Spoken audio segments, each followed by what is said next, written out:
Alors récemment j'ai passé un week-end chez mes beaux-parents et j'étais extrêmement surprise en fait de la manière dont le temps là-bas était plus lent et plus clément. Et en fait j'arrêtais pas de dire à mon conjoint, regarde, il n'est que 13h, si on était chez nous il serait déjà 21h du soir. Et c'est tout simplement parce que j'avais l'impression d'avoir tant de temps, pas dans le sens où je m'ennuyais, où le temps ne voulait pas passer, pas du tout, mais dans le sens où je faisais tant de choses et j'avais encore plein de temps.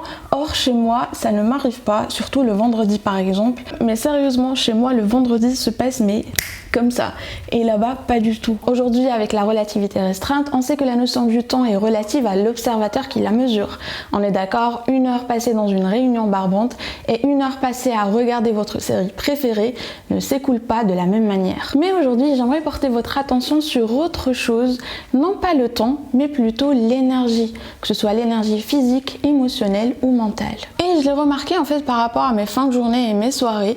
Des fois en rentrant du boulot je vais faire mes courses, je rentre à la maison, je fais mon sport, ensuite je range la maison, je joue de mes instruments, je prépare le dîner et je passe une excellente soirée avec mon conjoint. Et d'autres fois tout ce que je fais c'est préparer le dîner et encore, et je ne fais rien d'autre en me disant que je n'ai pas le temps. Et sincèrement, j'ai l'impression que je n'ai pas le temps. J'ai l'impression que je viens de rentrer, le temps est en train de s'écouler super rapidement et je n'ai pas ni le temps ni l'envie de faire autre chose. Et tout ça n'est pas logique étant donné que j'ai le même nombre d'heures puisque je sors tous les jours à 16h30 et je me couche plus ou moins à la même heure. Et je vous en avais déjà parlé étant donné que j'avais fait une petite analyse et je me suis rendu compte que la différence résidait dans ce que je faisais quand je rentrais du boulot, tout de suite après. Donc les soirs où je n'avais le temps pour rien, en rentrant je prenais un goûter très sucré en m'affalant sur mon sofa et en scrollant sur les réseaux sociaux. Et les soirs où j'avais vraiment l'impression d'avoir du temps pour faire ce que je voulais faire, c'est les soirs où en rentrant du boulot, je faisais directement ma séance de sport. Et ensuite je prenais un goûter protéiné. Donc les deux me prenaient environ 1 heure.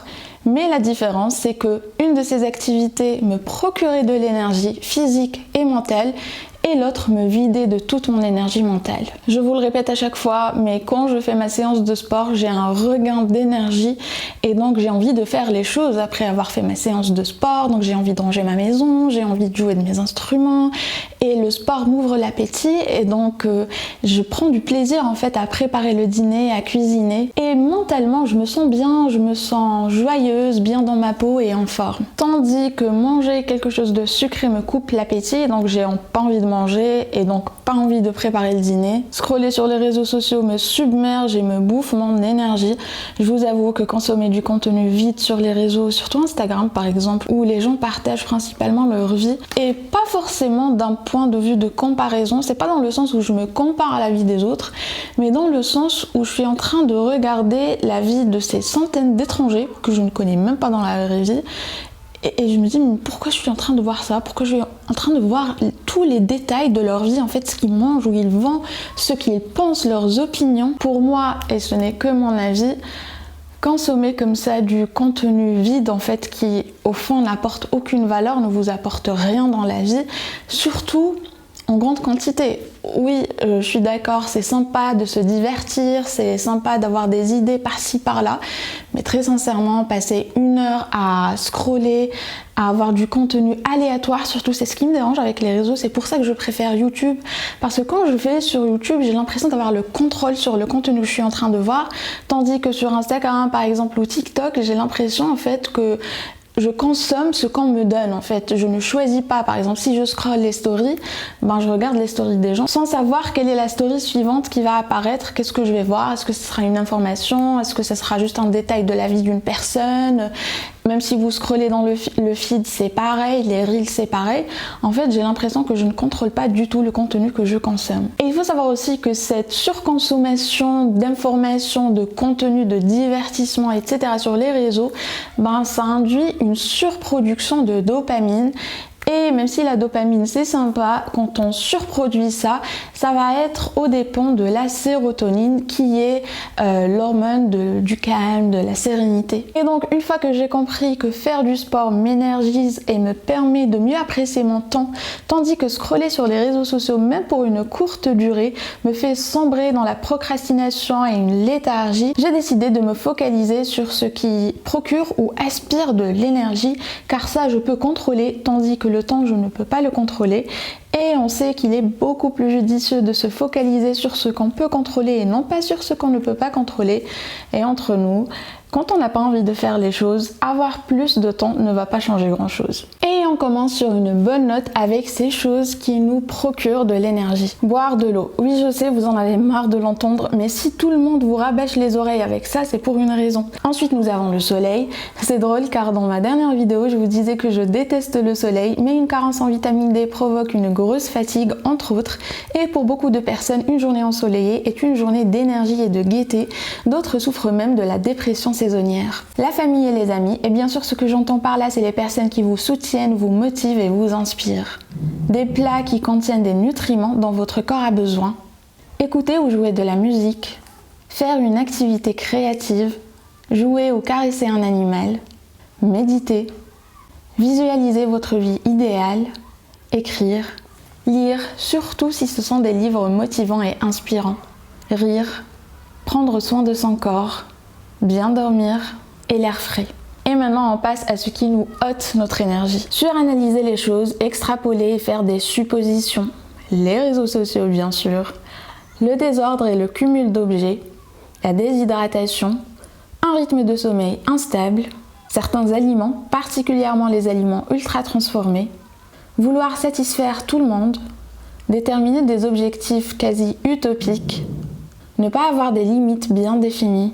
La négativité et faire sans se reposer. Et finalement, pendant ce week-end-là, j'étais entourée de la famille, de la nature, des animaux, de l'air frais, du soleil. J'avais pas d'écran, je n'étais pas sur les réseaux sociaux. Et ce changement de paysage, ce changement d'endroit m'a permis de ne pas penser au boulot, de ne pas penser aux petits tracas du quotidien. Donc tout était au rendez-vous pour m'énergiser et me donner cette impression d'avoir beaucoup plus de temps. Et du coup, j'ai pris la décision d'éliminer autant que possible tout ce qui me prend mon énergie et d'intégrer autant que possible tout ce qui me procure de l'énergie. Et pour ça, j'ai un processus très simple pour le faire de manière plus concrète. Alors, prenez la journée de demain par exemple et notez dans les moindres détails ce que vous faites de votre journée. Donc ça va vous donner une liste du genre réveil, arrêter le réveil, consulter le téléphone, se laver la face, se brosser les dents, préparer un café, prendre son café en scrollant sur les réseaux sociaux. Comme je vous le dis à chaque fois, c'est une très mauvaise idée d'essayer de faire beaucoup de changements à la fois. Donc on va uniquement se focaliser sur notre matinée pour commencer. Maintenant que vous avez votre liste, vous allez la prendre et vous allez mettre un petit plus sur une activité de votre matinée qui vous énergise, un petit moins sur ce qui vous prend de l'énergie et un signe égal pour ce qui est neutre. Donc si on le fait avec notre exemple, le réveil il est neutre, arrêter le réveil c'est neutre, consulter le téléphone c'est négatif, se laver la face c'est neutre, se brosser les dents c'est neutre, préparer un café ça nous énergise, ça nous fait du bien donc c'est positif, mais par contre prendre son café comme ça à jeun et en plus en scrollant sur les réseaux, ça c'est doublement négatif. Donc bien sûr on ne comptabilise pas ce qui est neutre, là notre liste elle penche dangereusement du côté négatif. Donc ce qu'on va essayer de faire pour améliorer cette matinée, c'est d'éliminer ce qui est négatif, de rajouter du positif, tout ça en gardant exactement la même durée de temps. Pour ça, on va piocher dans notre liste précédente. Alors, on va choisir un grand verre d'eau, la lumière du soleil, des aliments nutritifs, l'air frais et la lecture. Et voilà à quoi va ressembler notre nouvelle matinée. On va avoir le réveil, arrêter le réveil, se laver la face, se brosser les dents, prendre un grand verre d'eau et le boire sur le balcon ou devant une fenêtre ouverte. Là, on a l'eau, le soleil et l'air frais. Préparer le café et un petit déjeuner nutritif, prendre son café en lisant ou en écoutant un livre. Et voilà comment on peut transformer une matinée qui n'est pas très énergisante en une matinée qui fait beaucoup de bien sans que ça nous prenne pour autant plus de temps. Donc vous pouvez continuer de la même manière pour le reste de votre journée, pour votre soirée. Maintenant que vous avez compris le processus, vous pouvez le reproduire et l'étendre sur toute votre journée.